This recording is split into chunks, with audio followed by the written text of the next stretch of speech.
Welcome back to Washington Watch. I'm Tony Perkins, your host. So good to have you with us. The website, tonyperkins.com. Again, to stay connected with us,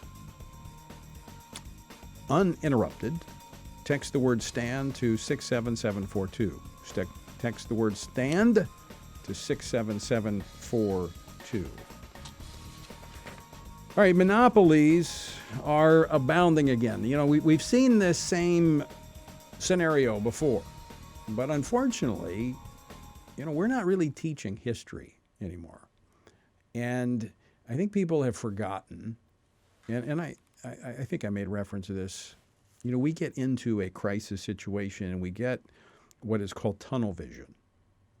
And I've seen this over and over again through the hurricanes. This is a term that I first was made aware of when I was a police officer. And when you get into a pursuit, and I've actually had this happen to me, where you literally get tunnel vision, and your eyes restrict, and you cannot see. Your peripheral vision is lost, and it's you trained not to fall into this, but it happens. And you have to be aware of it. But it also happens emotionally. I've seen it in the wake of these hurricanes that we've had in South Louisiana that I've been a part of now for the last 20 years. The response, when it happens, communication breaks down. You get this emotional tunnel vision. You think there's no future. And sometimes people act out of desperation. And I think when we see a crisis like this, and there's no question in my mind, this is a crisis. What happened, what has unfolded since the election, what happened last week in Washington, we are in a crisis moment. But we cannot see this as this single moment in time. We have to have a broader perspective and understand that, as Solomon said, as I said at the beginning of the program, there's nothing new under the sun.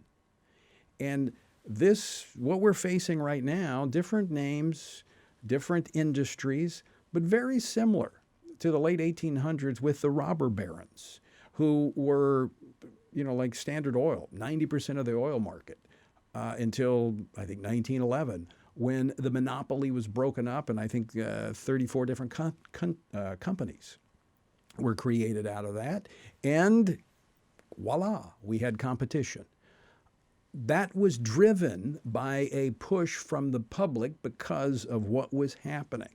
And it created, in many ways, I think, shaped the 20th century. But to speak even more informed about this is my next guest, no stranger to our listeners, Dr. Dave Brat. He is the Dean of the School of Business at Liberty University, former member of Congress from Virginia, and he joins us now.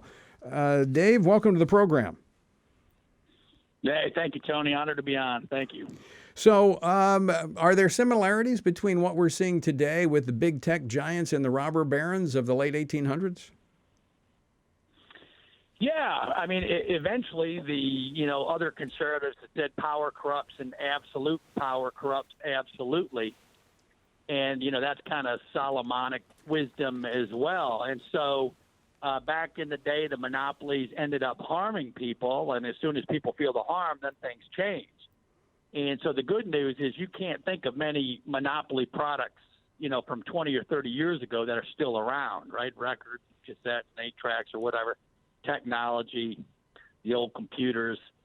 Or AT&T, or AT&T, yeah. or Ma Bell, as it was, Yep. that, you had to wait till Right. Sunday afternoons between noon and 5 p.m. to make a long-distance phone call.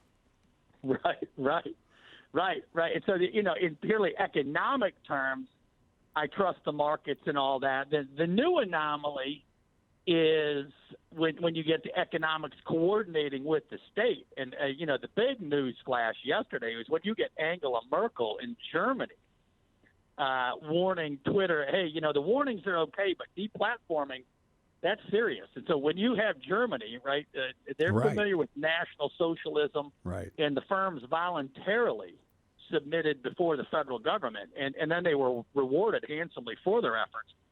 That's the part we got to be awake for. And so on the economic front, you're right. We'll get through that part. But this new leftist politics is worrisome as well.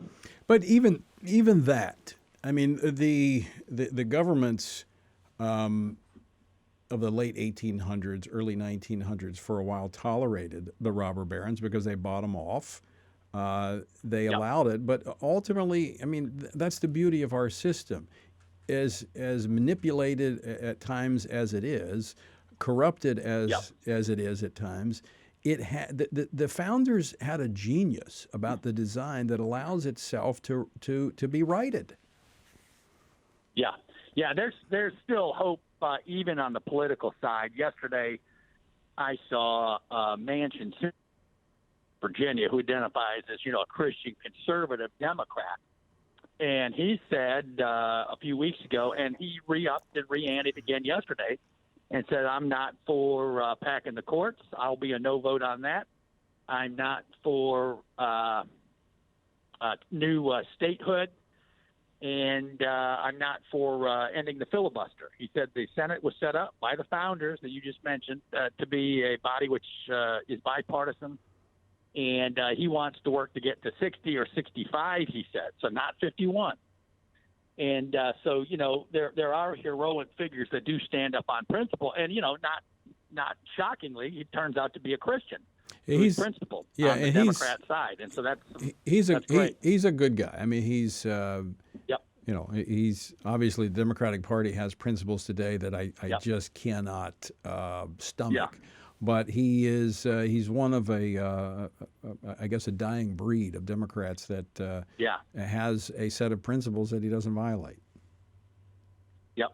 Yeah, no, he does. I mean, it is shocking how he can be in a party, right? The Democrat Party platform explicitly got rid of all God language.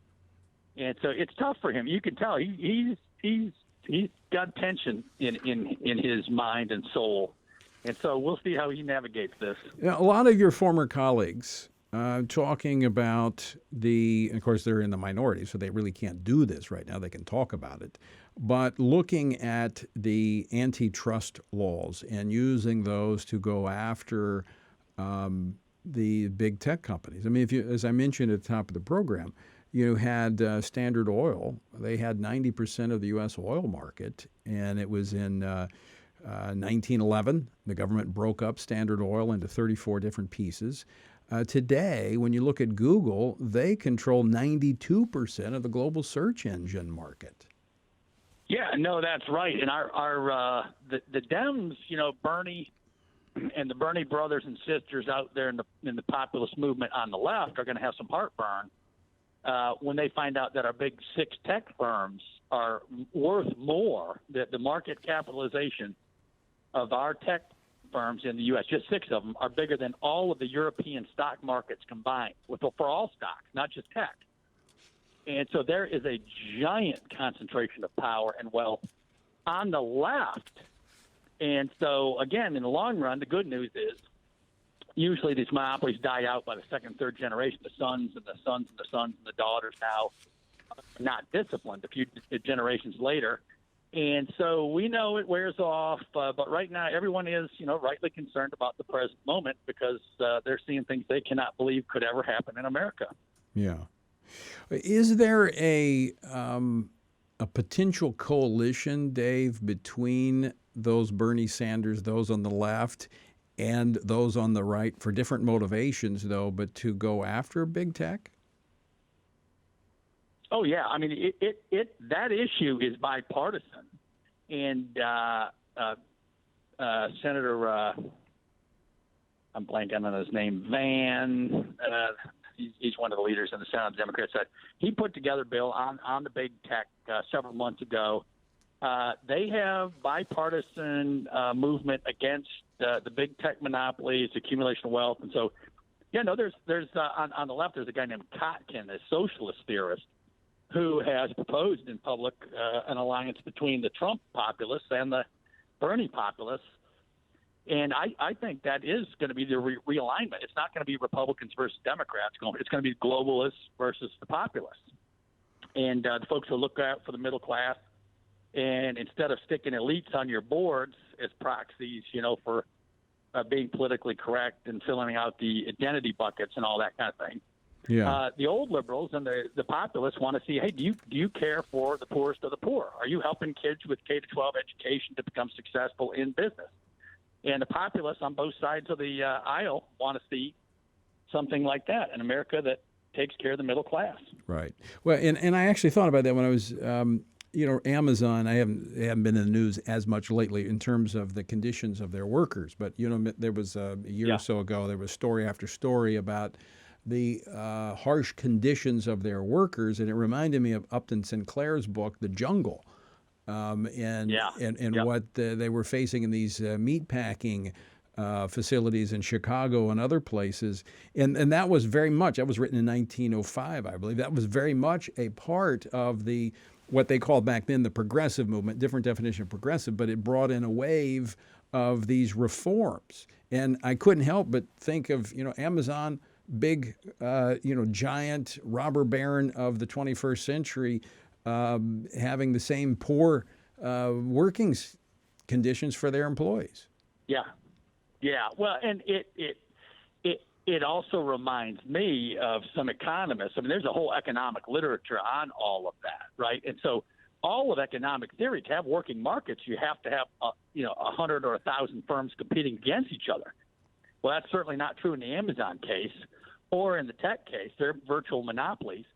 And every economist under the sun should be in open revolt here. And so the question is, what's happened to higher ed, and where are the Nobel laureates in economics speaking out? And, of course, that's been addressed in the economic literature also. It's called economic capture. The schools have been bought out. Right. And if you're an economist that speaks out on the truth, your school will tell you, hey, we got some connections to the boards, these board foundations, and they're giving us billions of dollars, and they're friends with all these elites. And so, you maybe shift your research to another topic.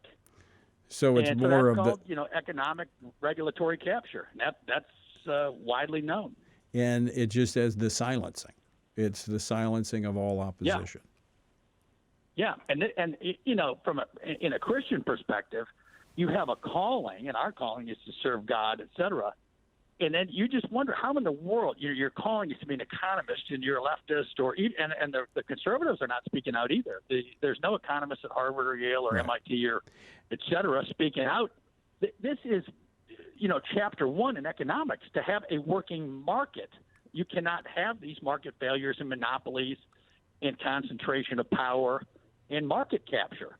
But otherwise, the whole grand experiment of economics is dead. Right. And so, for them not to be speaking out right now, it's a violation of their calling if they have one. I hope they rediscover it. Well, Dave, and I go back, not to beat a dead horse, but I go back to the period of the robber barons because the situation was very similar, and it was the people that pushed back that ultimately led to those reforms. And I think that's where we find ourselves once again. It's not going to come from the educational institutions. It's not going to come from the political establishment.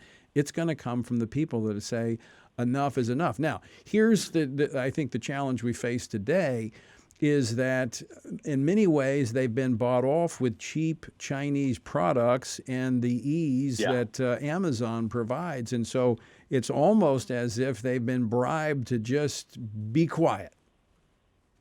Yeah. Yeah, no, that's right. And we've become very rich and very spoiled as Americans. And so you're right to you point back to the robber barons. The people spoke out. Well, how'd they speak out? They didn't even have internet. Yeah. They didn't have email. They did it through the power of local communities getting together, through churches, through writing letters to the congressmen. So we're spoiled. We have plenty of potential. The people do need to speak out, and you still have access to the web. You still have access to all the podcasts. You still have access to your email. You still have access to a pen and paper. Right. That's right. That's right. So it's up to everybody out there listening. Not only spread the word, but tell your friends, neighbors, churches to spread the word as well. That's right. That's right. We are not without recourse. Dave Brat, I want to thank you for joining us. As always, great to talk with you, and appreciate you coming on today. Hey, God bless. Thank you, Tony. Thanks for all you do.